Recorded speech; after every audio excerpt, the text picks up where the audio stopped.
cannot make an unbiased vote. So, if you cannot speak to the accuracy of the minutes, you can consider abstaining. So I'm going to ask for a motion, and then we're going to go into Robert's rules. I move to approve the minutes from 12/11. Second. Motion made by Allie, seconded by Josh.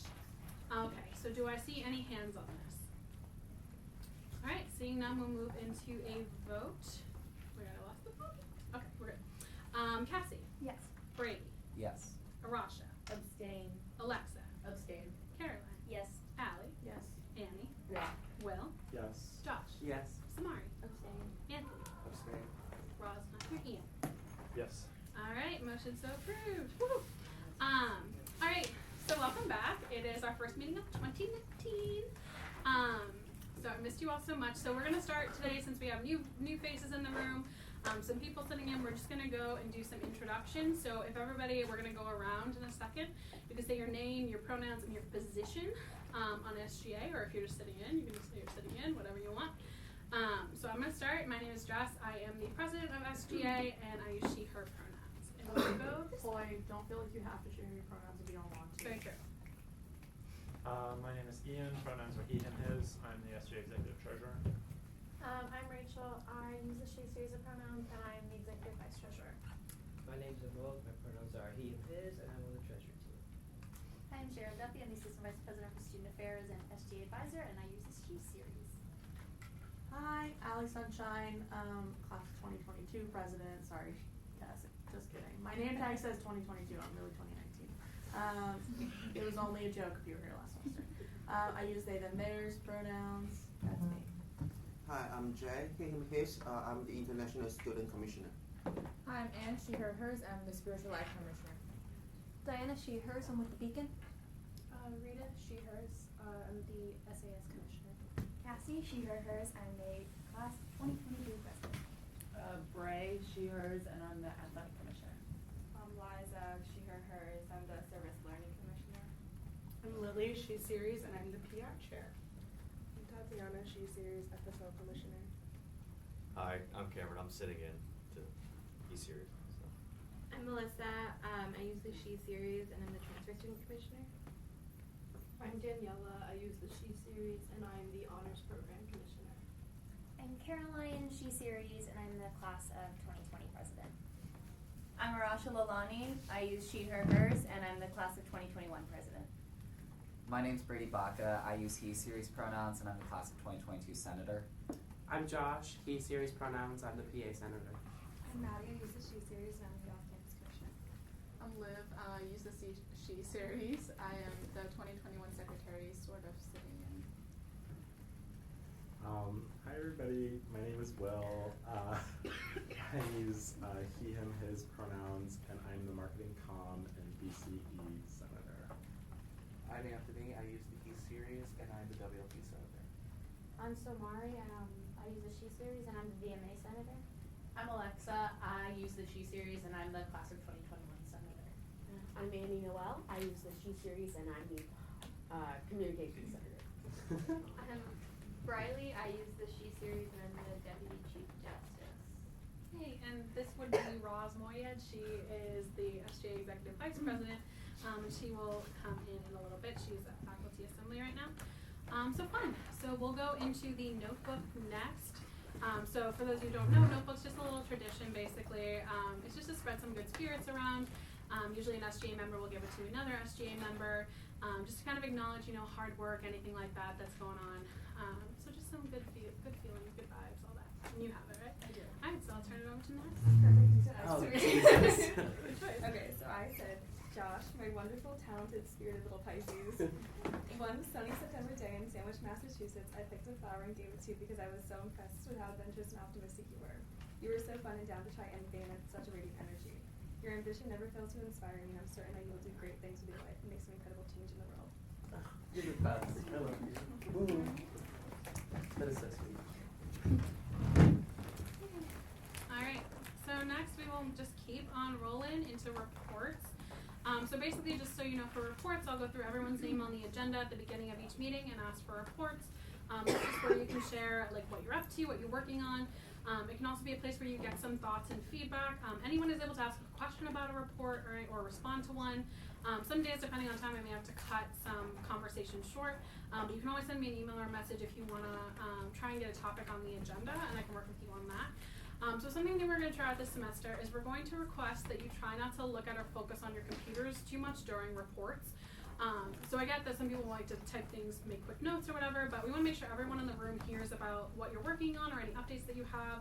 It's a great chance to maybe collaborate with somebody on something that you might be interested in too. So just to make sure everyone stays in the loop and up to date, I'm going to kind of challenge you guys to try and do that during reports. Of course, if you have to read your reports off your computer, totally understand, because I'm going to do that right now. So I'm going to start with reports. I'm going to roll in. So this is our first meeting back, so welcome back again. I hope you all had a restful, lovely break and are ready to go.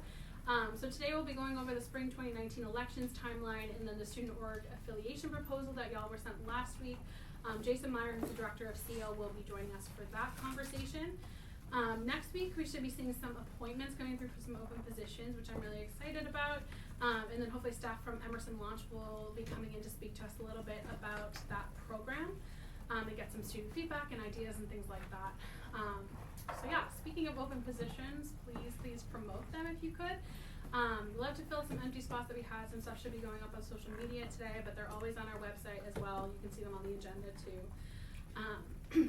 And speaking of the agenda, you may have seen some slight changes from last semester, so a couple just things to look out for. So the location of the meeting is now in the top left corner.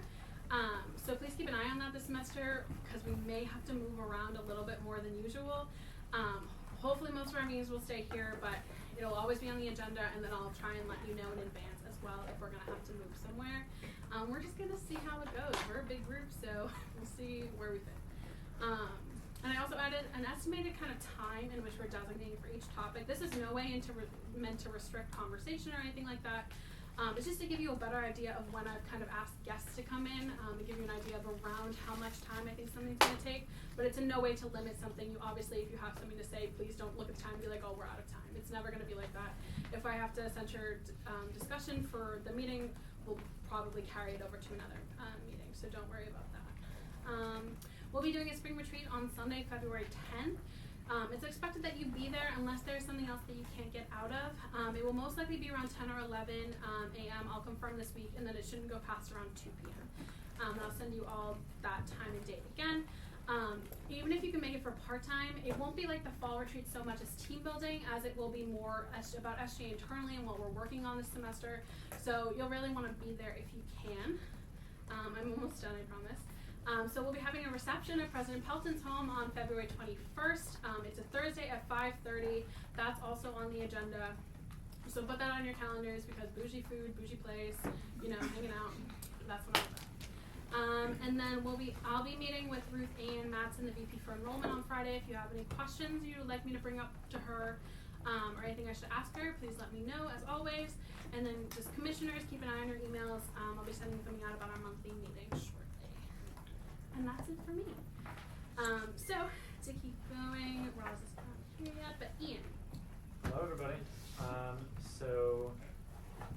Just one thing, not specifically treasurer related, but still SGA related. We, for those who are new to the room, we do live stream our meetings. Typically, we live stream them from the SGA Facebook page. However, there are some technical issues with Facebook today, so we are on YouTube. Off of my personal account, I am posting a link on Facebook very shortly, so you'll be able to see that and share that soon if you'd like to. We will make sure that we're live streaming whenever possible, but just so you know what that weird little thing in the middle of the room is for. It's so that everybody's able to keep up to date on what's going on. Now to transition into some SGA related things. Over winter break, Rachel and I got a lot of work done as far as getting some treasury forms and documents and things like that ready and making some changes to some of our processes. And I'm going to send a few things in the joint session Slack chat if people want to pull it up. Just today we finished a poster that goes through paperwork step by step and section by section showing how paperwork should be properly filled out and going into more detail of what forms, what attachments are common. There's a drive link in Slack now that you can look at. Just finished a printed copy and we're going to be putting it up in Campus Life.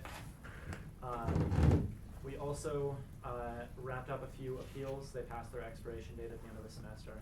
When we get an appeal, we'll talk more about what appeals are and what expiration dates mean, for those who are unfamiliar or new to the concept. But appeals are when we grant additional funding to organizations for specific trips or requests. We'll talk about that when we start to actually review one as joint session, but over the course of last semester, 4 appeals have expired. We have a few more on the docket to expire soon. But of those 4 appeals, we have just over $3,000 that was unspent and is now available to organizations for use again, which is really handy. We are also, after each appeal, sending out an eval form to each organization that's gone through the process to say what about this process was effective, what wasn't, what can we change in the future. Just sharing that because I want to make sure everybody knows that we're intentionally soliciting more input and feedback. Also talking about input and feedback, I'm going to share another Google Doc in the slideshow or in the Slack channel that at the end of last semester, Rachel and I talked about this in reports. We sent out a treasury evaluation form that had multiple pages, did a self-evaluation, an evaluation of our resources and us as a team. And this is an overview of the results of that evaluation and some of the things that we've taken away from it, changes we're making, things like that. So if you're curious about that, that's all there. We can share things in more detail if you'd like, but I believe that's it for me. Rachel? Sweet. Continuing off what we talked about, we are this week doing treasury training for newly appointed presidents and treasurers of organizations. Also open to people who were presidents and treasurers last semester too, or anyone who isn't a board member. So if you want to come and brush up on training, you're welcome to. It's only required for the people who are newly appointed to treasurer and president positions. So, and that was, we had one today from 12 to 1. We have one tomorrow 2 to 3, and Thursday again 2 to 3. And then lastly, we worked on planning ABR workshops for ABR training. That's the annual budget request. That's what that stands for. And we actually wrote a whole new handbook on just specifically ABRs for this semester, which will be useful going forward for future years as well. But this is the first time we've had something like it. We'll be sending it in the love that. Go for it. I can keep talking. Really, it was outlined before in like a bunch of documents, but here it is laid out straight and simple. And I think ABRs are really confusing and something you only do once a year, and so especially for new e-board members or new treasurers who are doing it this semester, it's always hard to figure out how to do it, so we've laid it out exactly how it works. In that, yeah, that's it. Riley? Yeah, your handbook. Yeah, we just sent it in the Slack. I'll send you all these Yeah. links. Thanks. Nothing to report, just please say your name when you're talking, and we're still working on it, and I'm secretary for doing it, like make sure your name. Yeah, Riley's taking our minutes, and we left her for it. Secretary's open, just remember. Okay, Cassie? So class council of 2022 at our first meeting with Stephen, which was very exciting. We're planning on having a little cookies and concerns event February 21st, it looks like. So we're gonna try to get Salmia cookies, and we're looking to get Norman Muir statue stickers, which I'm very excited about. And yeah, that's that. Brady? Yeah, just a couple of things. So, hi, I'm Brady. So Ian and Jess know this because I harassed them nonstop over winter break. But I am currently working on this idea called a popular student referendum, where essentially what I'm hoping will happen is that the student body would be able to vote on sort of like extraneous luxury type services that we have. Like every student has an Xfinity cable package, and what would happen is they could vote whether or not to keep those services or divest the funding that we use for that into need-based aid and scholarships. So I'm meeting with Ian and Jess tomorrow, hopefully to talk more about that. Anyone who wants to come, who's interested, welcome to. I would really like to hear what other people in the joint session are thinking. So thanks. We are gonna have our first meeting for the class council of 2021, including appointed and elected positions. There are now 10 of us, including myself, which is really exciting. So I'm excited to hear what kind of events we want to get started and what everybody's interested in working on. I got nothing. Cool. Caroline? Yeah, so Class Council of 2020 will be meeting Thursdays from 2 to 3 in CC 118. Thursdays. We had our first meeting last week. We just kind of did some general brainstorming.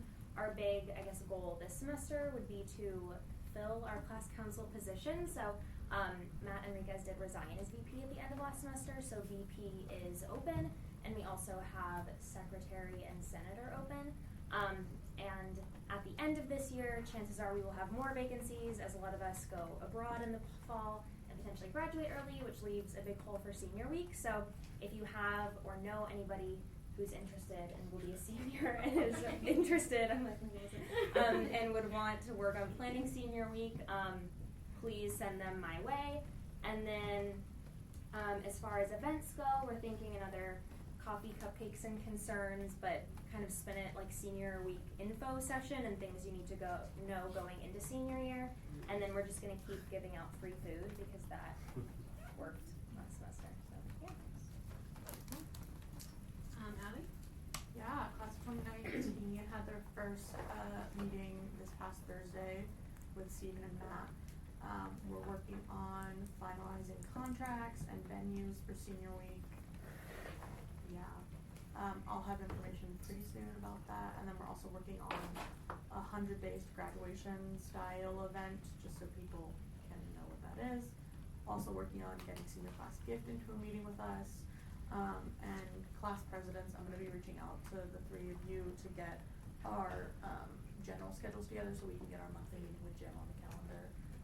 I started a Slack channel for us and a Slack channel with Jess. I don't know if you saw that, but if you did. I'm Annie. I'm Annie. So like, I don't mean to speak for the rest of the senators, but a lot of what we'll be doing this semester, after our academic accountability initiative, we'll be just continuing to kind of follow up with our department heads, people in the department, on the kind of changes that we wanted to see, the things we had outlined. So that's kind of what we have planned ahead. And yeah, we had a meeting. I couldn't go, so I'm sure they'll speak to it. But we had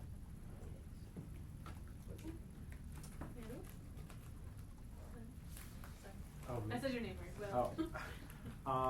Yeah, so hi everybody, Will again. So I got to meet with my chair last Tuesday, and we talked kind of about growing from the academic initiative and where do we go from here to make sure that all of those concerns that we outlined really get fulfilled for students. And so I'm having a great, I was CC'd on a great email chain about career readiness, which is one of my proposals from last semester. And a lot of professors from the department replied at what they're doing at the 100 level and what's happening at the 200 level. And then this Friday at 3 p.m., we're going to have a meeting to discuss these initiatives more with Blaine, Kate, and Carol from Career Development. And if anybody here is a BCE or Marcom major, I always invite you to just message me on Slack, and you're welcome to come to any meetings because I would love that. Secondly, one of my passion projects from last semester was a leadership council of specifically marketing communications students. And we're moving forward with that, which is really exciting. And so we're hoping to kind of invite not only students who self-identify as student leaders, but also members of MCOM, marketing directors, and a lot of the various student orgs on campus. And then our hope is that this kind of council can serve as kind of like the incubator for our future mentorship program, and kind of introduce that more to the major. And so 2 students have already expressed interest, but we'll be formally sending invites this week. Third, diversity and inclusion. So I had a really great meeting last semester, or just kind of a quick chat at the town hall with Christian Lieb, who's the chair of diversity and inclusion training for the Marcom department. And we have a meeting set up for February 5th, which is a Friday at 4 p.m. And again, if you're interested in coming out to that, if you're Marcom or BCE or just curious, we'd love to have ideas and feedback. In the department itself, we're planning on having an open house in the coming weeks, hopefully kind of in late February, but before midterms times. And finally, Roz and I had a really great meeting with Luann, who's the assistant dean of the School of Comm, Andrew, who's the director of communications and outreach, for the school comm, and Raul, who's the dean of the school comm, and we're planning on, I don't know if any of you have heard about this, but Communication Days, which is an event series for school comm students in towards the end of the semester. And our hope is that we'll have a forum kind of similar to the town hall that we'll have at the Black Box Theater from March 20th, or on March 20th. And our hope is that we can just kind of discuss ideas from specifically our initiatives that really like target students specifically, and also kind of grow on the conversation that we had at the town hall. What's that? Yeah. Just so you don't mix up your days, February 5th is a Tuesday. Oh, thank you. Yeah. Cool. Josh. Hi again, I'm Josh. So something I'm looking forward to is checking out the responses to the academic initiative that we sent in this past semester. I think it was really great that we were all able to approve that and send it in. So I'm looking forward to those responses. Today we have our first Student Theater Alliance meeting. That's going to be with the presidents of all student theater organizations and the chair of performing arts, Bob Colby. And that'll also be the first time I meet with him this semester, so it'll be good to catch up in that regard. And this semester I'll be looking for a new senator to fill my position and working on my transition doc. So those are kind of like the main goals. Sorry. Cool. Nathan? Nothing to report. Cool. Brett. Nothing to look for. Well, actually, the only thing is I'm gonna send out the email, hopefully within this week, just to let everyone know that the athletic board is like that. I'm gonna try and do something a little bit more this semester, and that's basically it. So. Daniela. So end of last semester, Wendy and I met to discuss the survey results, and we're in the process of trying to address some of the concerns, and in doing so we also made a Facebook group for honors students. So if anybody knows any other honors students, it's called Emerson Honors Posting, as named by Simona. And we also had the honors like little holiday festival, and that had a better turnout than I thought, so that was great. And it allowed me to meet some of the other honors students in different classes and to talk to them. So. Cool. Tatiana. So FSL Summit was Saturday. It was productive. It went on. You were there. It got a lot of conversations going that we will be followed through with. I had a meeting with Jason this morning, and Victoria. Me and Victoria are the FSL Council co-presidents. We met with him, and we're going to have council meetings every Sunday at 3 p.m. for everyone to go to. So it'll be a productive semester. Tatiana, if you're comfortable, can I ask you to share just like a brief synopsis of what happened with the group? It's okay if not. It's pretty sensitive. Cool. So I'm gonna have to Jay. Okay, last week I met with Andrea, the new director of OISA. We talked about like the spring orientation as well as the ELL programs, like how like we can improve the experiences in the work, or maybe like speech lab for the international students as well as for the domestic students. I'm planning to meet Jeremy next week, like maybe further discuss like the issues. And also, like, if you know any like international students who are interested in like sharing their experiences and their stories, please let them contact. Please let them contact me. All right. Thank you. Maddie. Liza. So I'm trying to start meeting with the Envelope Center soon, because last year there were like some changes going on within the office, and they were not really able to do anything with me. And currently I'm also working on a new student organization called Circle K, which is a student-run organization dedicated to community services. And yeah. Anne. I'm Ann. So we're expecting our director for Center for Spiritual Life on February 5th, Julie, which is very exciting. We finally have somebody in the position. And basically I'll definitely have a meeting with them when she starts here at Emerson. And other things I want to do this semester is there are 2 orgs that are starting up, 2 religious student clubs that are starting up, and they're getting org recognized. So that's another thing I'll be working on, and of course I'm getting to know Julie and help her just acquainted with Emerson's climate. Okay. Cool. Rita? I met with Diane Paxton before the end of last semester, and we decided we're going to meet every 2 weeks so we can touch base like on a frequent basis because we kind of had a problem with that last semester. And mainly what we're going to be planning this semester is the Autism Awareness Month, which is in April. So yeah. Melissa? Nothing to report.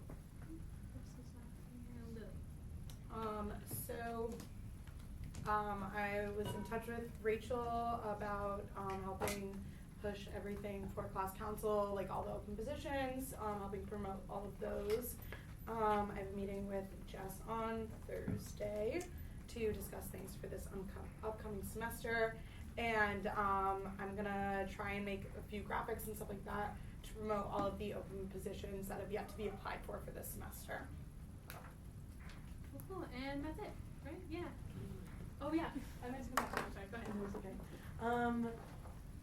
Hi guys, Senate is going to be meeting on Thursday. I'm so excited. Basically we're gonna talk about bylaws. We will have a pro temp, expectations. We'll talk all about that on Thursday.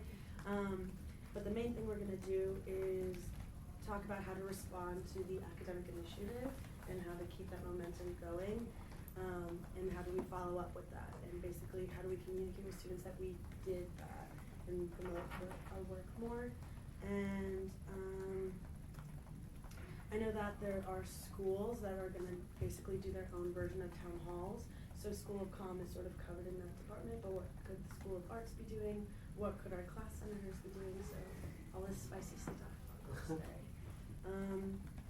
Yeah, I know Sharon. It was beautiful. And Cool. Okay, fun. Thank you all so much. So with that, we will move on to the spring 2019 elections timeline. So if everybody wants to pull up that document, it is linked in the agenda. And basically what we're just going to talk about is on, is it page 2? Page 2. So we're, at the beginning of every semester, we vote on the elections timeline for the elections that are going to be happening in the spring. So these are basically, we're just going to go through the dates for elections process for spring.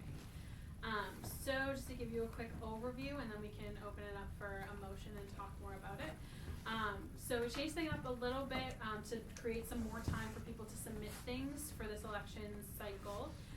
So February 11th, the MConnect intent form would be made live. So this is where someone logs into MConnect and says, hey, I am interested in running for a position. From there, they would be sent either a paper packet if they choose, or an online MConnect event where they would have to get 50 signatures to be able to be put on the ballot. So we have included a suggested deadline for them to submit the intent form, which is March 1st, and then a deadline for them to submit the packets. So the suggested deadline is because we kind of ran into last semester, people were submitting them right up until when the packets were due, but you need to submit the intent form before you can get the packet. So we're doing that suggested deadline, so hopefully people will have enough time to get signatures and things like that. So campaigning will begin for anybody that submitted their signatures March 11th. And then the last day to turn in the packet would be March 15th, which is the week after we come back from spring break, so that Friday. And then the March 25th through 29th, we would hold press night somewhere in there. And then voting would begin on Wednesday, April 3rd at 7 a.m., which is a bit of a change, more to promote healthy sleeping habits, because usually it opens at midnight. So this is a shift instead to, hopefully people are not staying up until midnight, 1 a.m. To vote, so instead go to bed. It'll be open at 7 a.m. that morning, and then it will close Friday at 7 a.m. because we wouldn't look at them before that anyway. So it's a full 48 hours, still just a little bit shift in time to promote some healthier sleeping habits perhaps. So thank you, Sharon, for that. And then that Friday, April 5th, ballot candidates would be notified, and then write-in candidates would be checked for eligibility. And then the following Tuesday, April 9th, the public would be notified of results, and then the observation period would begin for newly elected officials. So with that, I think think we'll move into a motion, so then we can open discussion if that sounds good.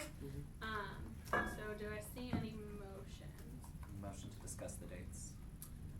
So I would need a motion to approve the 2019 elections timeline. Yes. Thank you. I honestly struggle with that. Okay, so motion made by Ally, seconded by Roz. No, do that. Alright, motion made by Ally, seconded by Roz. Alright, do I see any hands? This is when we can talk about it. Alright, so just a reminder, sorry, I'm just gonna do a quick reminder. The types of hands that are typical are parliamentary inquiry, if you have any questions about the process or anything like that. A point of information is an unbiased just fact that you could say, like, oh, I have a point of information, this date is spring break or something like that. An inquiry is just a general question, and then a speak in favor or against is kind of what it sounds like, you speak in favor or against the motion. So with that, I will take hands now, Josh. For every speak in favor. Yes, and we need an alternating speak in favor or speak against. Alright, Josh, what's your hand? Inquiry. Okay, Brady? Speak in favor. Okay. Point of information. Okay, so I will take Ian's hand first. In Slack in the joint session channel, there is a one-page guide for Robert's Rules for people who are new to Robert's Rules. It has the most common hands as well as a quick rundown of how it functions. So also, if you have questions, message me. I won't answer them now, but like I did Robert's Rules for a long time. It's technically still my position, so I'll get back to you as soon as I can if you're confused on anything. And you're welcome to just ask. Alright, Josh, you're in. So this relates to the note that I put in the document. I just asked what would happen if someone wanted to switch between physical signatures and digital. Are we gonna allow that? Is there a way to go about that? Can you get signatures via digital and physical? I'm just wondering how that's gonna be counted. So we'll do one type for each person. So when we first started this, we did both. It was very confusing to see, oh, you didn't, if you had any overlapping names or whatever. So we'll stick with one per person. Okay. Personally, I would say, like, if it's within a certain amount of time that it's feasible and they really need to switch, we would either delete the MConnect event or put one up for them. But at a certain point, I don't think that's going to be feasible for the candidate. So I would say probably on a case-by-case basis, if they needed to, they could switch, but we will not do both. We'll accept Is there a way to like amend this so we can include that information just so people are aware that they should probably stick to one or the other? Yeah, definitely. I can add that. That would most likely be, I would say, in the email that they're sent. Okay. And I can add a line in the timeline if we need to That'd too. be great. But definitely in the email that they're sent as well, that it would be one or the other. Cool. Yeah. Thank you. Thank you. And then any other hands before I move to Brady's speak in favor? Okay, go ahead. Yeah, I just wanted to suggest that I know that the voting period has already been extended from last semester, but maybe we could consider extending it even further to from Wednesday the 3rd to Monday the 1st. That way, students would have an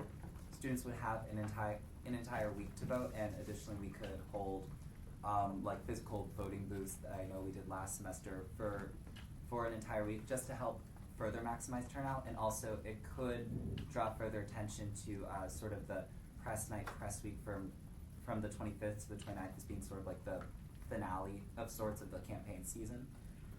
Sure.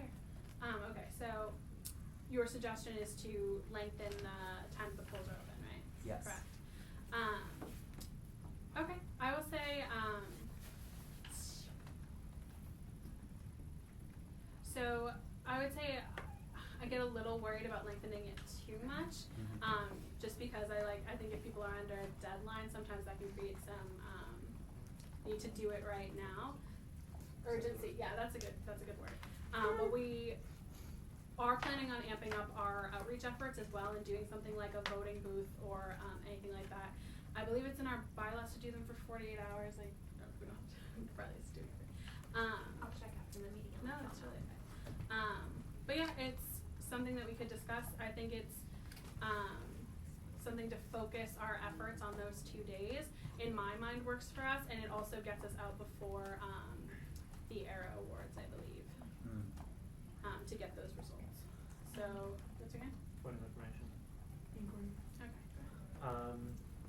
Point of information, well, yeah. 2 points of information. No, just one, never mind. Bylaws bylaw 301, section 5 says polls will remain open for 48 hours. Should there be a problem with the polling process, polls open an extra day.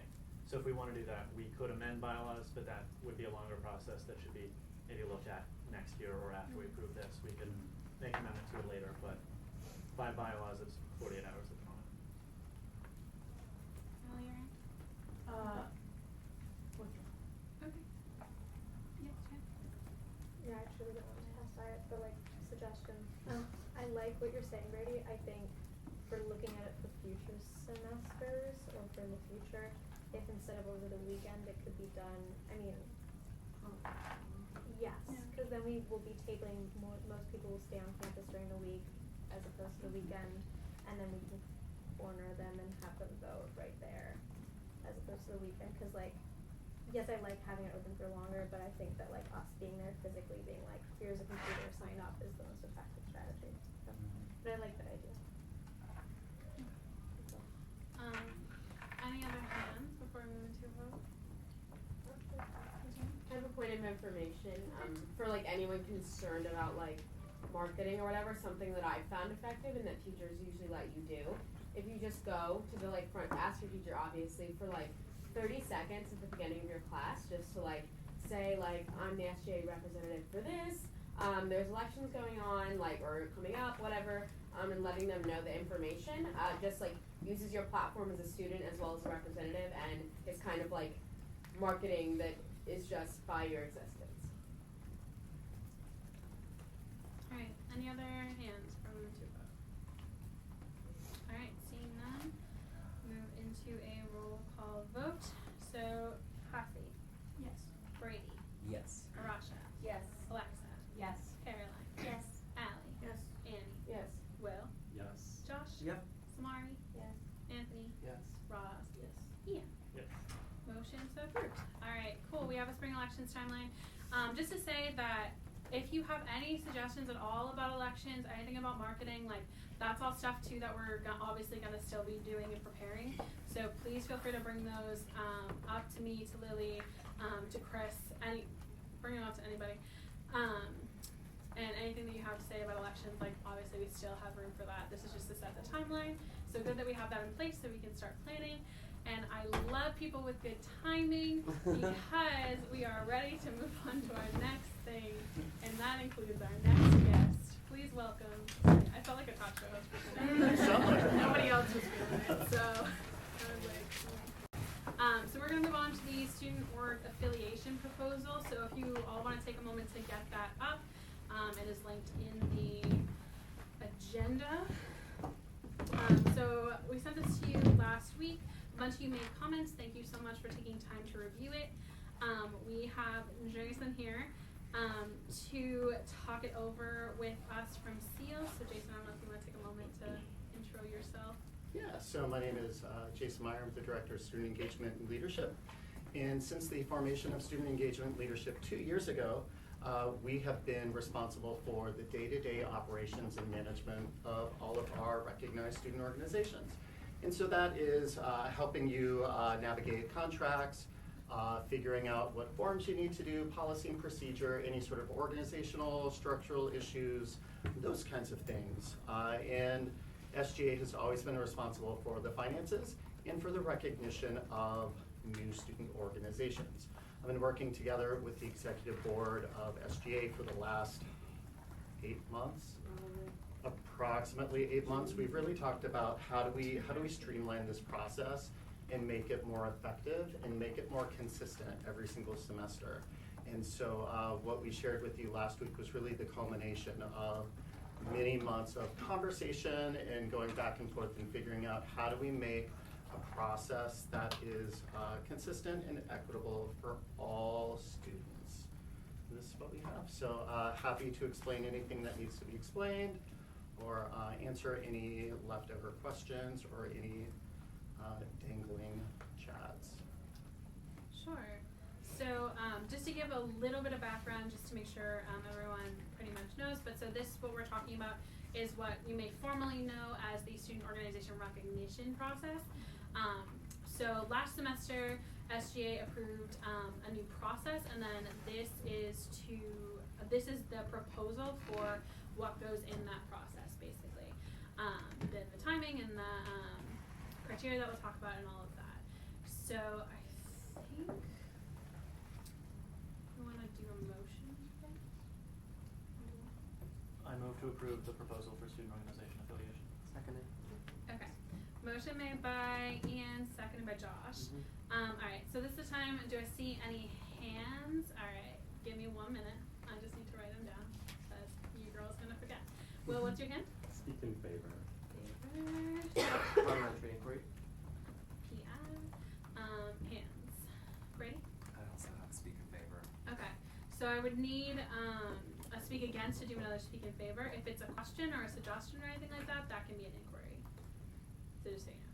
I could reword it to a speak against, but I don't. Okay. So a speak in favor would be if you're in favor of something and you want to encourage everyone to approve it, or a speak against would be if you are against something.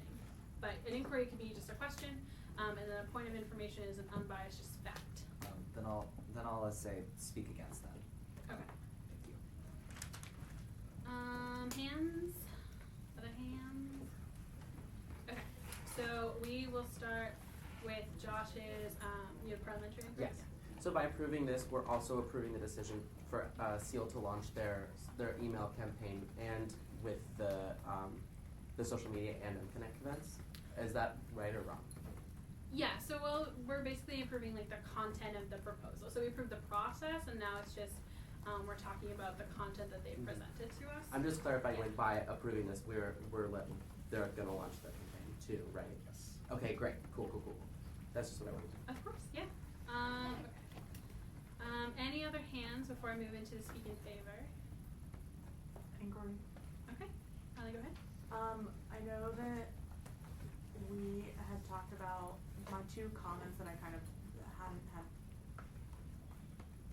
My two comments that I specifically wanted to bring up as like a question are, I think I see that, does the organization bring a positive impact to the community? I believe I see that that's deleted now. Correct me if I'm wrong, someone. Can we speak a little bit more about why that? I know that we had said that, is it not deleted? I didn't delete anything off the proposal. Okay. It is there on It's- page 3.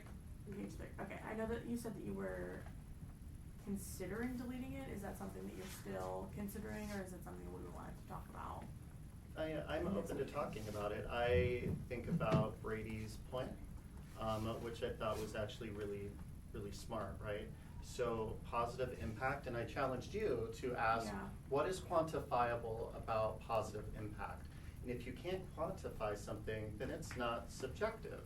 And because of that, I question whether or not we need to ask that. So part of this whole process is to really put clear subjective criteria that can be viewed without an opinion impacting it. And so that's kind of where I was coming from, and I don't want to put words into your mouth. So if you could talk a little bit about your own comment on that, Brady, I think that would be really good. Do you mean objective? Yeah, that's why I'm confused about the term subjective, because subjective makes it feel like us, the group, doesn't want you to be approved, so we're not going to, versus like objective would imply that like us, the group, is evaluating your application and is evaluating whether or not you meet these criteria.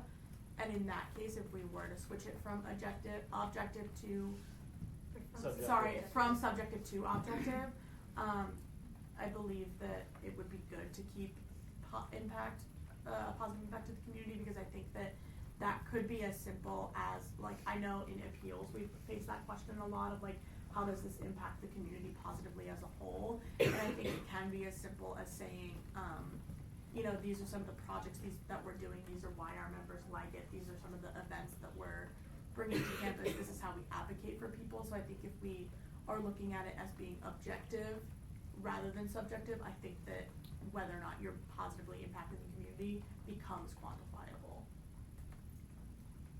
My concern is how many events or how many, like, it's still, we're still talking a numbers game when we talk about impact, right? Do you have to have 15 members to have a positive impact on the community? Do you have to meet once a month to have a positive impact? So something that I would challenge that you kind of made me think about is if we do say objective and minimal, instead of saying, does the organization contribute positively to the community, what if we say, how does the organization impact the community? Yeah. Therefore, it's neither positive nor negative, and it really lets it puts the impetus on us to determine the bigger picture. I like that. I think that gives it a little bit of separation from the community resources as opposed to community as a whole too. I think that. Actually, an inquiry. Okay, go ahead. So I was just noticing before my speak in favor, the new student organization interest meeting events. Is there any possibility that one of those could be at like maybe a different time, same day? I mean, but maybe just an hour earlier, maybe an hour later. We can see what we can do. I mean, space is super tight already, and so it's really an issue of numbers and availability, but we can do our best. The only reason I raise that is just because I know a lot of people personally from my organization, like on the e-board, work during the week at that time. So maybe it might be like better if it was at 3 p.m. or something when someone gets off an earlier shift or something. Yeah. To comment on that, I had said this too. I think Fridays is a pretty popular day for Emerson to like use as a. It's Friday, nobody's doing anything. We can have a meeting, but I think that when everybody has that thought, it gets really challenging really quickly, especially when you look at that. An organization in theory only has to have 5 people to apply. And maybe it's not if they can't make this exact meeting, maybe there's a world in which they could have a one-on-one, or there could be makeup sessions like there are for many different things that Seal runs. Nothing about these meetings is designed to limit people from participating. This meeting is designed to convey the most amount of information to the most amount of people, knowing that our schedules are all busy, right? And so this is not designed to limit participation by any stretch. I think maybe in that regard then, that maybe after, you have like 2 meetings or something, you can kind of poll yourselves and just kind of say, okay, well, we didn't get a lot of turnout for these meetings, so maybe a 2 p.m. might work better. And just see if that kind of adjusts the turnout, I think. So maybe it might just be kind of a fact that you start with everything's at 1 p.m. and then maybe by the 2nd or 3rd meeting it's decided and it's like a little bit of a dicey kind of time for people. We'll figure it out. I'm not too worried about it. We have a pretty strong list of groups that have displayed interest, and so really working with them to make sure that they're all included in a part of this to begin with. And so I feel pretty confident we know who to reach out to, and hopefully we can all work together to making sure anyone we don't know can find out about this. Any other hands before we move to Will Speak in Favor? Inquiry? Yeah. Did we decide on objective or subject? I think that was a question that just sort of got left. Do we have to make an official one then, since it's on the floor right now? Or do we know it? We can vote on the final draft of it, I think. Just because I wouldn't mind objective. I also wouldn't mind it. It feels more accurate.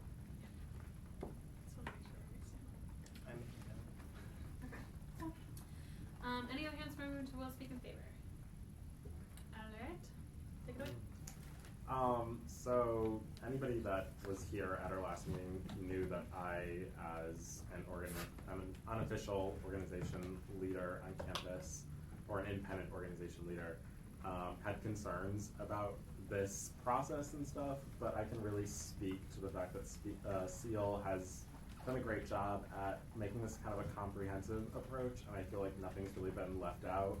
And that goes as far as to say things like, like where a link will be, or what the PowerPoint will look like that students see. So I think I can really attest to the fact that as somebody that came in skeptical last semester and was looking at this from kind of I don't know, seems a little dicey, but I think now seeing it over break and hearing your feedback, I think it does feel overall it feels very comprehensive. And I think obviously there's little things that, like we can see if they work and if they don't, and in the future kind of reapproach them and see what we can do better. But yeah, I'm just really happy with how this looks. It looks really just overall really full and has a lot of content, I think, that will help start, like, kind of lay the foundation for this a little bit.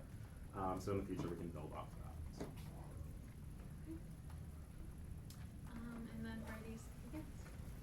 Yeah, so I would like to speak against us moving forward and approving this document specifically until we sort of finalize the discussion regarding the criteria questions, specifically the positive impact question. I think that that question specifically should either be removed or that there should be not necessarily quantified criteria, but a more specific rubric of criteria be added first. So in order to help potential organizations perhaps structure their response so that they can show how they're addressing all the necessary criteria for positive impact, and also so that the conversation about it from the conversation that the board that approves it is more structured and therefore can be more sort of objective. So speaking against maintaining that question unless it is amended to include a sort of more specific criteria section.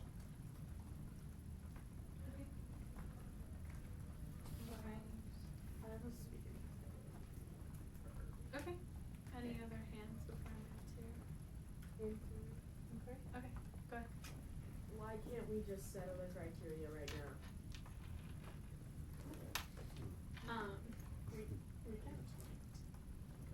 That's it. Well, no, I'm just saying that if we have issues with it, why don't we raise them now and then settle them now so we can approve it?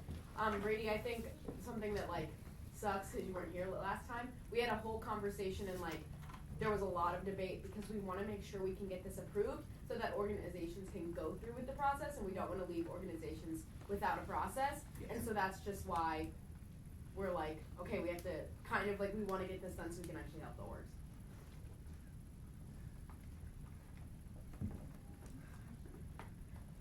Can I share some struggles with criteria? Mm-hmm. So some things that we've struggled with over the last eight months in quantifying this is every single one of our organizations is so categorically different from each other that what is deemed as successful or necessary with one org is not for the other. So to say like must put on 3 events with a minimum attendance of 20, for some organizations they can do that. Some don't need to put on events, right? Some organizations don't need to do anything other than gather and be a support and network for each other, right? Some organizations will, actively recruit. Others are more quiet about it because they have very specific needs in their organizations and really let people come to them. So I think organizations, because they're all so different, it's hard to come up with one set list of criteria. And that's what makes this quantification question, I think, so challenging. And so when you suggested it, Brady, in the document, my first thought was like, yeah, you're right, this should go. Like, I don't have any way where we can go down a checklist and say like, doing these things mean you will contribute positively to our community, because that's not accurate. Like you can contribute in a meaningful way without doing those things. You can contribute in a meaningful way by doing things that aren't on any list that we haven't even thought about.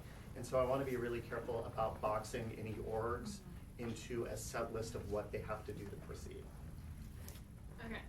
What's your hand? Is it inquiry off of that? Off of that. Okay. And Brady, what's your hand?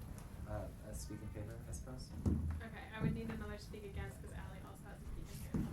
I can remove my name to speak against about cutting. Yeah. Okay. I would say if it's about a specific item and you want to address it with a question first or something like that, I think that's. I can define an inquiry. Okay. So I have Josh's inquiry. I have Allie's inquiry. Okay. No, I need to do mine to speak in favor. I'm sorry. There's Speak in an favor? piece to it. Yeah. Okay. So Josh's inquiry. Allie has speak in favor. Rachel has speak in favor. Okay. And I would need to speak against Brody to speak in favor. I will try and word it to a speak against, and if I can, I will speak for it. You don't need to word it to a speak against. I would say if you have a question or something, that would be maybe a better way to phrase it, or a point of information, which is an unbiased fact.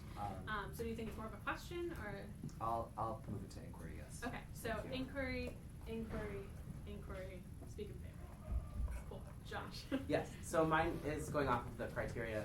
I'm just trying to, like, I know you're talking a lot about how, like, all orgs are very different, which they totally are, but I think one big commonality is, like, attendance. Like, when you make a commitment to an org, you want to show up to events, whether they're regular or irregular. So I wonder if one objective thing we can check is if there's regular attendance with a group. So- And maybe that goes off of student interest, and I know that it's hard when there's, like, you're not an official org, how do you keep track of that, you know? Well, number one, anyone can doctor any document that they want, right? Right. Number two, some orgs by design will be limited in number based on common interest.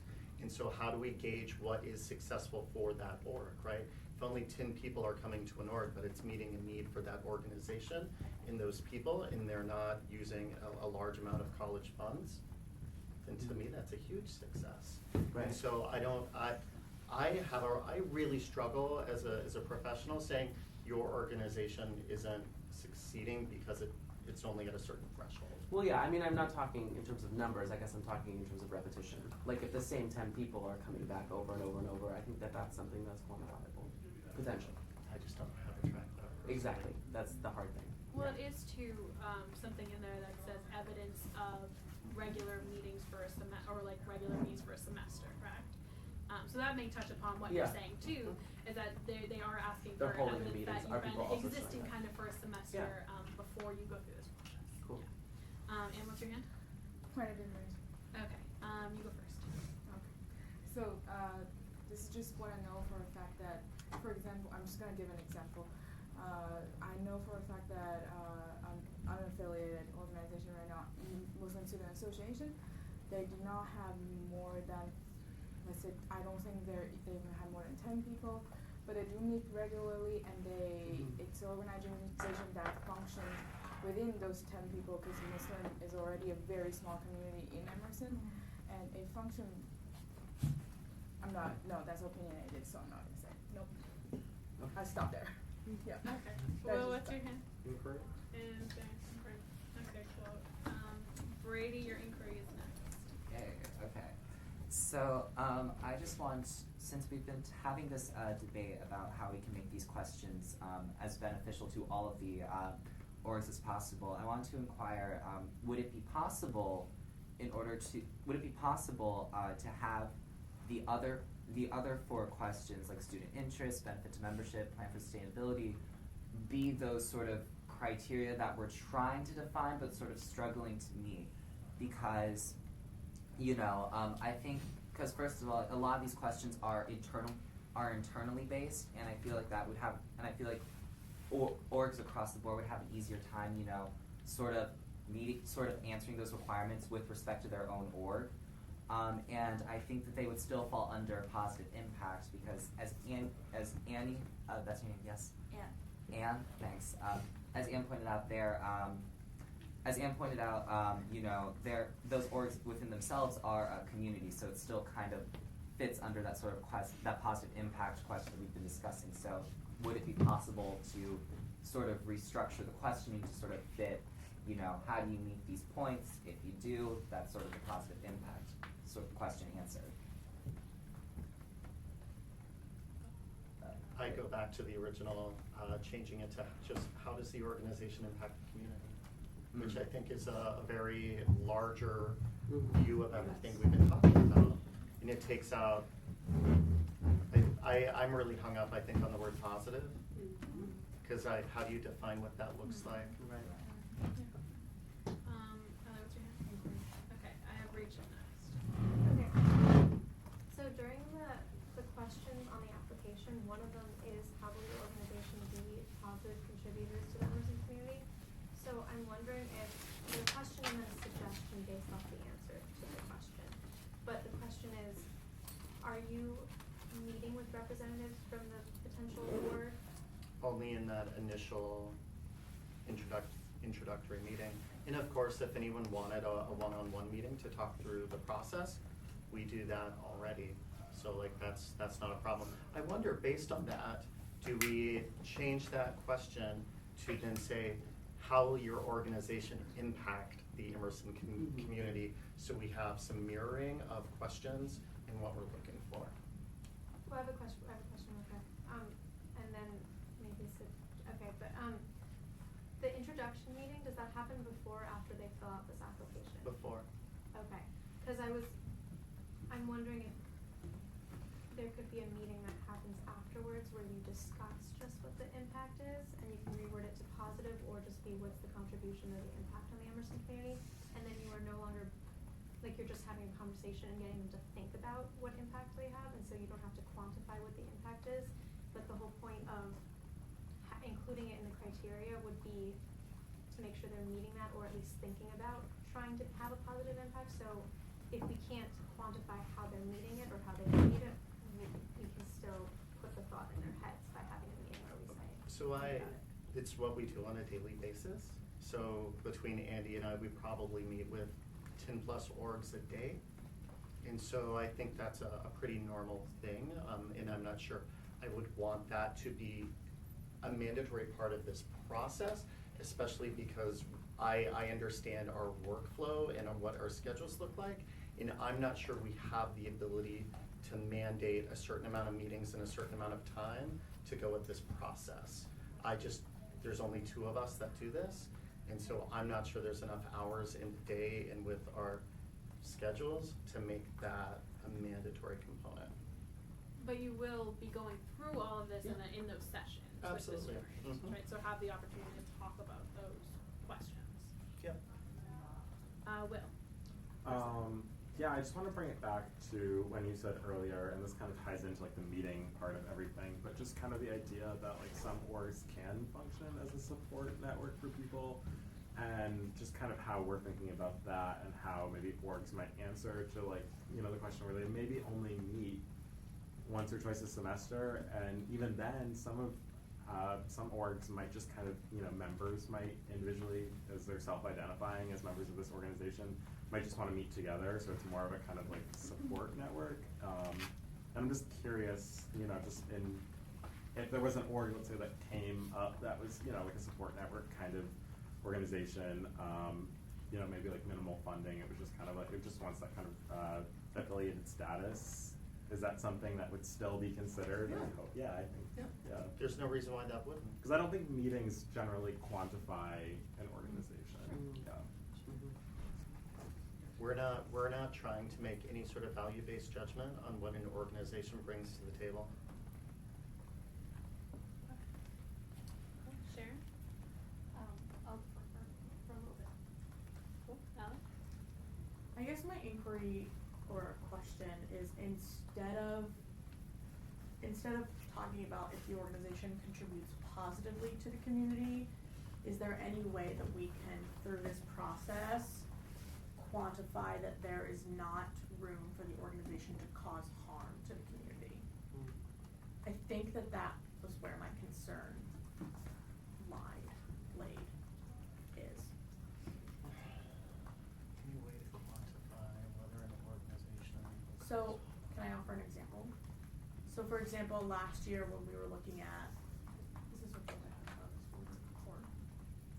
We were looking at a particular organization, I won't say which one, but there were some liability concerns around the college.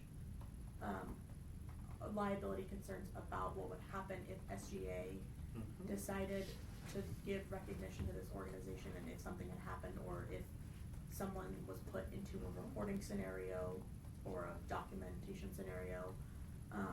And I guess I'm concerned that this process, that because the criteria is so objective, I don't know if there's anything in these criteria that assures us that we're not bringing a organization onto campus that has the potential to cause harm.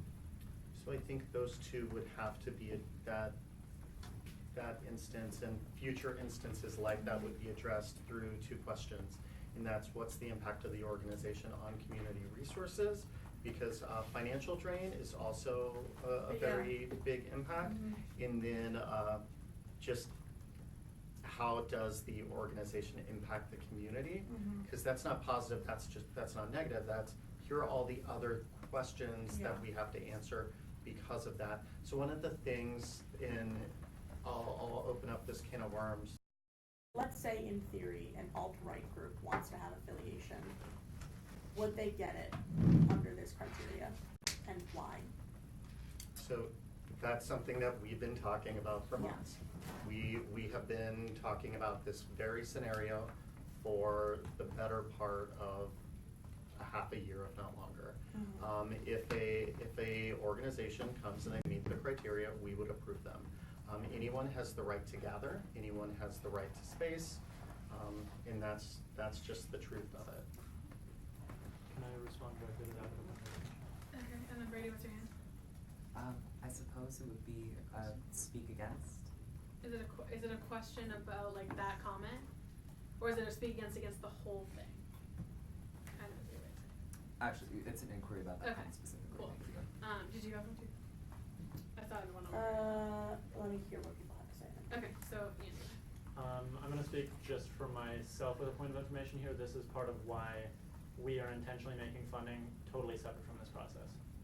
So an organization could receive recognition or affiliation through this objective process, but we have more direct control over funding and have the authority to and the ability to say, based on more subjective criteria, this is an organization that we do not believe should be financially supported. I'm speaking purely from my own perspective when I say this, but as a point of information, that is part of why finances is separate. Did you have a hand? Yeah, just about your specific statement regarding how everyone has a right to gather and a right to space. I wanted to ask, is that a internal policy at Emerson? Like it says somewhere in like the code of conduct that any students may gather for any reason whatsoever, and the college or SGA or SEAL is not allowed to stop them for any political reasons or whatnot. Because I mean, I'm just, as a polycom major, when you said right to gather, right to space, my mind immediately went to the First Amendment, which people often use as an excuse to do anything they want, carte blanche, but really is very narrowly defined. Actually, it's just you can't be punished by the government for engaging in anything else, but any non-governmental private organization, such as Emerson College, need not give you that space, that platform. So I just want to ask, is that an internal rule at Emerson that follows that logic? I think this has been in many conversations with our general counsel on what we would do in this situation, and if they would err on that side. They would err on the side of, yes, it is something that Emerson views as an internal rule? Okay, thank you. I'm not. Not that it's an internal, that the college supports rights of assembly. Yes. All right, I see. And then in looking at the student handbook, we've got policies and procedures on gathering, protesting, and we want to make sure that people are safe, but that people also have the ability to speak, but also be heard. Samara, you got a hand? Yeah. Is it a question? It's a point of inquiry on the discussion. Okay. Inquiry. Alex, you have a hand? An advisement. Hello, Roberts. We're Sorry, like to add something. I'm going to advise you to not get caught into the what ifs and look at what is here in front of you. Samara, your question? I'm still trying to get on my phone again because this is my first meeting, so. No. Just to talk about what we've been talking about for the very meeting, I feel like or questioning, is this still just dancing around the topic about the wording of the question and not really progressing forward? Is there a way that we can take the information that everybody's discussed and progress and move forward? Because we're still discussing, is it safe or is it holistic and what's the impact? So I think even Jason has spoken about it, that every student has a right to meet and discuss, and again, they come down to that decision, and like, sure, we're looking at it, but I think it doesn't help keep going back and back and back and trying to rephrase it. Is there a way that we can move forward from this point? To that. Okay. So my next inquiry would be, can we update, instead of making sure that an organization does not cause harm, that an affiliated organization by the college, if they were to grant get disaffiliated status. So part of the question would be, does the organization follow Emerson's policy for inclusive excellence, like what we have is listed in our SGA constitution when we grant funding? Because, and my reasoning for that is, I understand what you're saying, that students have, we should not be banning students from expressing their right, from expressing their views, but what you had said before about unaffiliated organizations or independent organizations have no right to use Emerson College's name. So if a student group decides we want to get together and we're going to protest because we think that only white people should go to Emerson College, this is absolutely hypothetical, and I really truly hope that this is something our community never faces, but we have to be realistic and consider it as something that could happen. If that were to happen, that organization could still function as an independent or unaffiliated organization with access to resources that independent and unaffiliated organizations have access to currently, correct? I'm not. Yeah. Yeah, So- I think it's a pretty far jump in the what ifs. I'm asking, can we, instead of saying, does the organization contribute positively to the community, or does the organization cause harm to the community, does the organization follow the college's guidelines for inclusive excellence? Which those are very quantifiable. That's a policy that you can list on campus. Like, that's a policy that you can see on our website. I mean, we do say that all organizations will abide by all college policy and procedure, which that is a part of, so it's already there.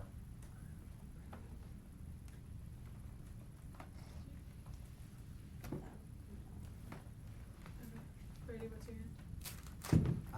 I suppose it's speak in favor, is that allowed? So, when we're talking about speaking in favor, and Brett, jump in, it's regarding the motion. The motion, So I the see. so that's any questions or point of information contributes to discussion.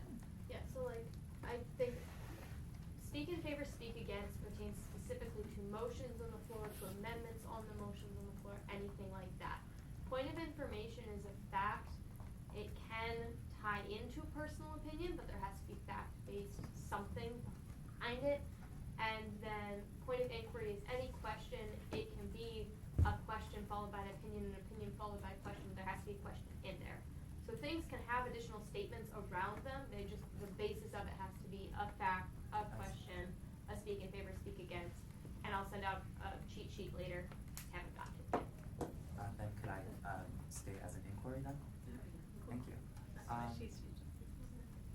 Alright, I guess what I would like to sort of ask is that per Ali's suggestion, which personally I support, would that not be a compromise to ensure that any students or any organization maintain their right to gather and express themselves at Emerson College, while at the same time, for the safety and well-being of marginalized communities on campus, that all affiliated organizations, all organizations that are associated with Emerson and have the opportunity for funding and can use Emerson College's name, are still abiding by the inclusivity policies that the college has set. I feel like that if we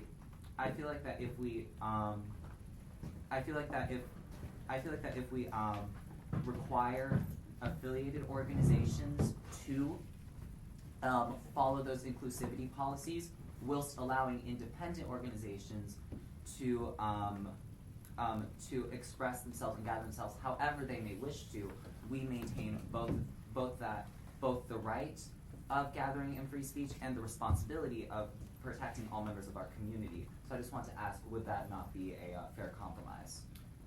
Well, I'm not so certain that the independent orgs also aren't held responsible for upholding inclusive excellence. This is a part of being a member of our community, regardless of your affiliation. Through the code of conduct and through what you agree to by being a community member, you've already agreed to all of those things. Okay. And you can and will be held accountable for failure to comply with them. And so I struggle with making yet another checkbox and yet another hoop for people to jump through when it's spelled out in the code of conduct, in community standards, and your rights and responsibilities. So if you go to the community standards page, there's a list of everything that is your right and everything that is your responsibility. And that would apply to organizations just the way it applies to you as a student. So that's kind of my challenge on that. Does that make sense? Mm-hmm. So I would like to add, just kind of circling back to a little bit to Samari's question of, is it too much, are we getting too much into just the language of things? I just want to consider. So Will, I saw your hand first. What was your hand? Point of interest. Okay, and then what's yours, Allie? Inquiry. Okay, so point of information. I just want to say that, like as Jason said, there is the Office of Community Standards and SEAL that exists on campus for this reason, to protect students and students' interests in general. And then as SGA, in a way, we also protect students' interests, but in a different way, a little less of a legal kind of way, I like to think. But I just want to rehash that if there is ever an issue, there's offices on campus and there's people that you can report these issues to. And so if that's one of your concerns, there is a go-to.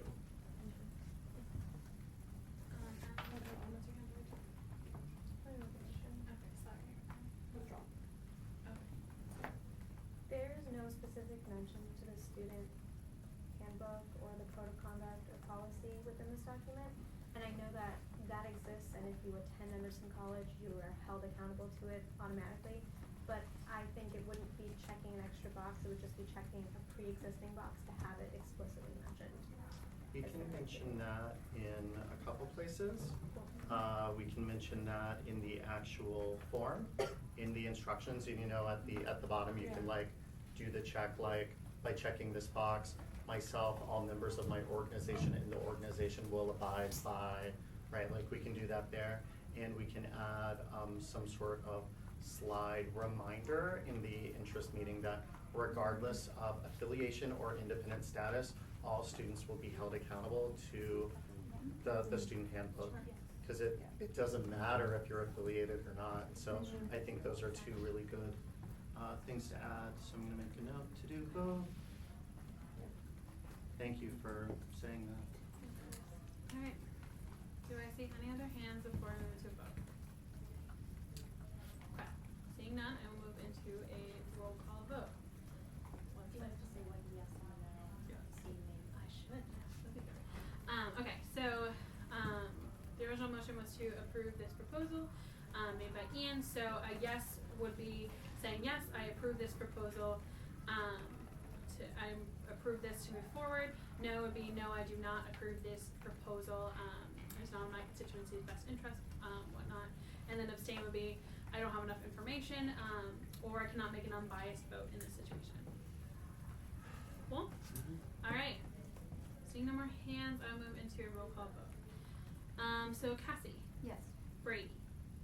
Yes. Arasha. Yes. Alexa. Yes. Caroline. Yes. Allie. No. Annie. Yes. Will. Yes. Josh. Abstain. Samari. Yes. Anthony. Yes. Roz. Yes. Ian. Abstain. Alright, motion so approved. Okay. Thank you, Jason, for joining us. Can we talk about easy next step? You're done.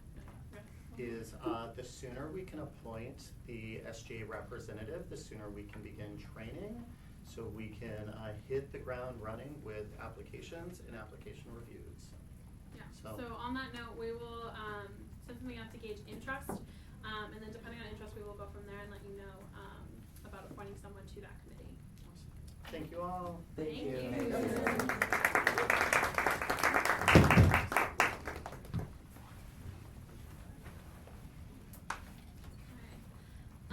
And again, thank you guys so much for a great conversation. Just a reminder that we love conversations and we love bringing up these things, so please can never stop. Okay, and with that, we're good. We can move into announcements. So just a thing for people in the room is that this is your time. Announcements are your time. We'll go around the room to plug your stuff. Plug an event that's going on. Let people know that you're hungry. I don't know, whatever you want. So with that, I'm going to do my personal plug. So, you know what I mean? No. I'm hungry, okay? I'm also freezing, so those are my announcements. Alright, so SGLP, Student Government Leadership Program, starts this Friday. It's going to be at 10 a.m. in the SGA office, so please encourage people able to come. If you're a new member of SGA, you are also welcome. But yeah, please send anyone who's interested my way. I would love to have people come and hang out with us.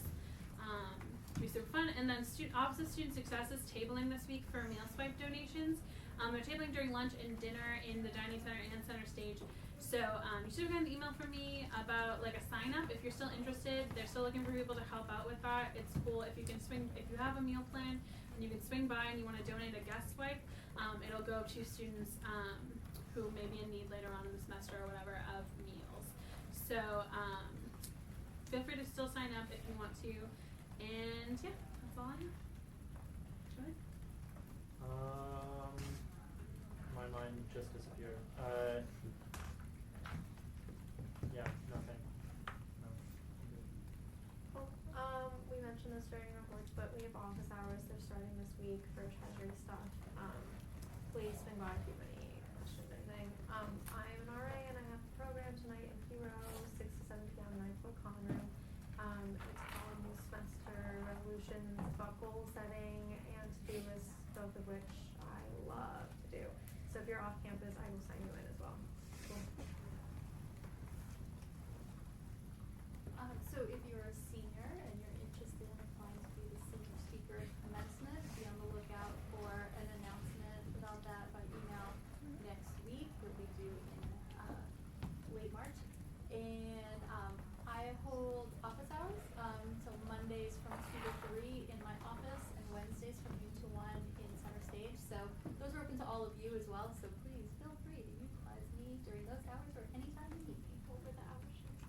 Monday from 2 to 3, and that's in my office, and on Wednesdays from noon until 1 in center stage. We should all go in at the same time. You can there's plenty of Joint room session in shares both office, 2 p.m. on spaces. Mondays, be there. Okay, Allie. Recruitment starts this week for FSL orgs. Yeah, it does. You should come out to recruitment. I will tell you that almost everybody who's in an FSL organization at Emerson came to college being like, never gonna join an FSL org, that's not my thing, that's not me. And now look at where we are, and we love it, and it's fun, and it's cool. There's lots and lots of different organizations that you can look into. There's something for everybody that I like to say. I'm a little biased towards one of them, as you can see by the shirt that I'm wearing. But if you specifically want to talk about Alpha Phi Omega, our recruitment theme is breakfast themed this semester. Very cool. You should check out my profile picture. It's really great. I'm using a banana as a phone. That's what I got for that. Also, yeah, if you want to give me a hug or like something like that, I had a really rough weekend. That'd be cool. That's all I got. So it's gonna be my first plug of ERA of the semester. Yay! So I'm Why and why? Why? Why, Okay, what's your so position? I'm taking on the ERA chair for this The Emerson Recognition and Achievement Award, for people who don't know, is an award that recognizes outstanding individuals, outstanding organization, and just in general amazing things on campus. It's usually in April. This year is April the 5th. It's a Friday. And so the first plug is I think everybody in this room is so capable, and I'm still looking for donation coordinators on the committee. So if anybody is interested, please reach out to me. It's a really great position. That was my first position when I was a freshman and getting involved with ERA. That was such a long time ago. I put it together. And yeah, so if you're interested in general, I'm also looking for a member at large to fill in with people who are interested and maybe, some just in general, like being on the committee and fill in with other people who have like other stuffs going on to help out. So if you're interested, reach out to me. It's really fun. It's only weekly meetings until the award show, so it's not that big of a time of coming with. Awesome. There we go. Nothing for me. Nothing for me. Really quickly, the men and women's basketball teams are having a whiteout night tomorrow for the first home game of the new year. With all of us back. The women starts at 5:30 and men starts at 7:30. So come support us. If you're interested in community service, please contact me and join our circle. No announcements. If you're in FSL, come to council. If you're not, join FSL. Veda isn't cooking this semester, but will be in the fall, so if you want to wait for us, you're welcome to. We'll be You back. should. We're wonderful. A5 is going to be having recruitment next week, actually, starting on Tuesday until Friday. It's amazing. Y'all should come out. So this is like still like a little ways off, but February 7th, 4 p.m. to 5:45 in the Billboardy, we're actually having our honors program spring lecture, and she's actually an Emerson alum who graduated from the theater department, and she writes a lot. She's a filmmaker too, and she does like a lot of cool stuff, so you guys should come. Yeah, just FSL, I'm biased towards A5, but our recruitment is Be Your Own Voice, so yeah. If you have any questions,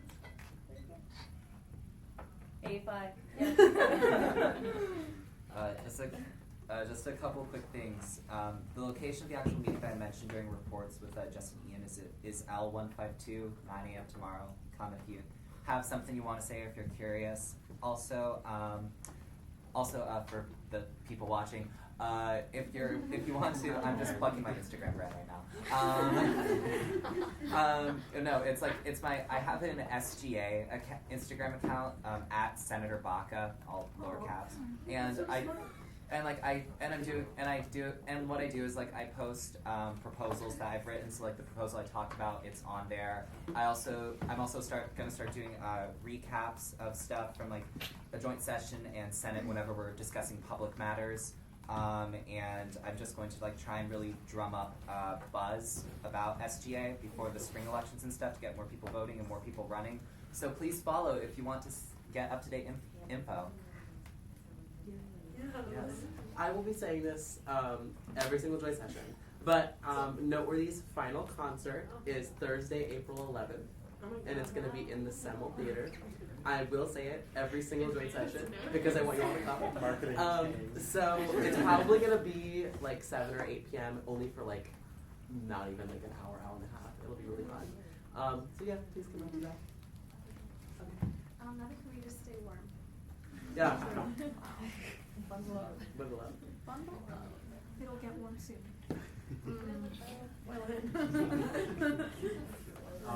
You can spend your whole 8 p.m. to 10 p.m. with me tomorrow night, and I know you all want to do that really bad. But so my independent organization, let me use that term, Emerson Green Collective will be meeting tomorrow night at 8 p.m. We're just a bunch of crunchies on campus that have a lot of fun. Oh my god. And then 9 p.m. tomorrow, you can join us at the Evie's general meeting, and you can join. There's a role for everybody at the Evie's, and it seems scary, but I think it's a fun time, and you get a lot of real world exposure. So if you're interested in that, that's 9 p.m. tomorrow night. For anyone interested in Pub Club, our first general meeting is this Thursday, 7 to 8 in Walker 202. And while press submissions are basically happening all this week until February 5th, you submit 50 to 80 pages of fiction, nonfiction, poetry, essays, or memoir. Please come so you can work on all your amazing work. And my independent org, First Gen EM, has our first meeting on Friday, February 1st to kick off the semester. And we have a lot of great things planned this semester. Just a personal note. PPA is having our first, one of our first recruitment events tonight. So we take all majors.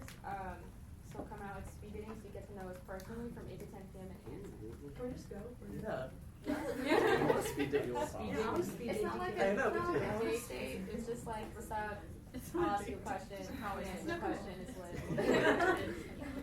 Another FSL plug. Sigma Pi Theta is having their first info session in this very room tonight at 8 p.m. So if you are female identifying or non-binary or have friends who are and you just want to come hang out with some awesome people, send them our way. Yeah, this is kind of a late plug, but if you know FSL isn't for you, apply to be an RA. It's way past the time to do that in the interview process, but next year try it, because that's where some people find their community. So. Or be an OL. Oh, true. Yeah.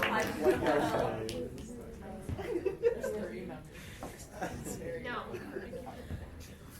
Survivor Boston premieres on Thursday. Yes.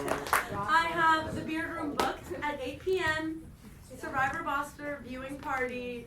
You all need to be there. And also submit somebody for the Spirit of Emerson nominations. Yes. It's really fun, and nominations will close on the 31st of January. So you only have a week, I'm pretty sure. So get those lovable Emersonians an award, okay? Yes. Yeah. Great. Great. Okay. Cool. Do I see any motions? That's so good. You're like a mile behind. Motion made by Allie. Sorry. Did I have a second? Oh, seconded. Oh, seconded by Josh. Seconded. Alright, do I see any hands? Seeing none, I'll do a simple hand vote of all voting members. All voting members in favor, please raise your hand. All voting members against. All voting members abstaining. No. Motion approved. Josh, I hear you raise your hand.